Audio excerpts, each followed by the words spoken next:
আবুল সরকারের নিঃস্বার্থ মুক্তি চাই।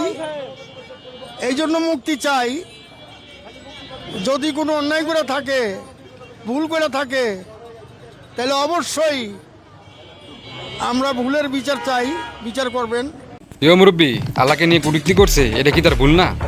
আর এখন যেটা হইতাছে, এটা তো তার ভুলের বিচারই হইতাছে। কিন্তু এইভাবে মানুষকে অপমান করা, একজন পীর মানুষ। সরকার মহারাজা নাকি পীর মানুষ? তার হাতে ডাইনে আর বামে মেয়েদের কুরকুরিনি থাকে, মানে চলাচলের কথা বলছে আর কি। সে কি বলছে, এর চেয়ে খারাপ কথাও বলছে যারা, তাদেরকে কিছু বলা হয় নাই। মুরব্বী কি শুকনা টুকনা খান নাকি বয়সের বারেই অবস্থা হয়েছে? এর আগে যতবার ইসলামকে নিয়ে কটূক্তি করা হয়েছে, নবীকে নিয়ে কটূক্তি করা হয়েছে, প্রত্যেকের বিচারই কিন্তু হয়েছে। বাংলাদেশে কয়েক লক্ষ বাউল আছে। এই বাউলের সাথে এক একজনের সাথে কয়েক হাজার করে লোক আছে, বাউল মনা। এই সমস্ত লোক যদি এখন আন্দোলনে নেমে যায়, তাহলে কিন্তু সর্বনাশ হয়ে যাবে। আমাকে হুমকি দিচ্ছেন? সাধারণ একজন আবুল সরকারের জন্য আপনারা যদি এই পর্যায়ে যেতে পারেন, তাহলে একটাবার এটাও চিন্তা করে নিয়েন যে আমরা আমাদের আল্লাহর জন্য কোন পর্যায়ে যেতে পারি।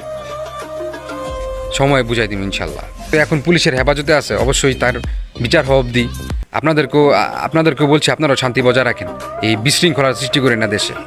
ধন্যবাদ। আসসালামু আলাইকুম।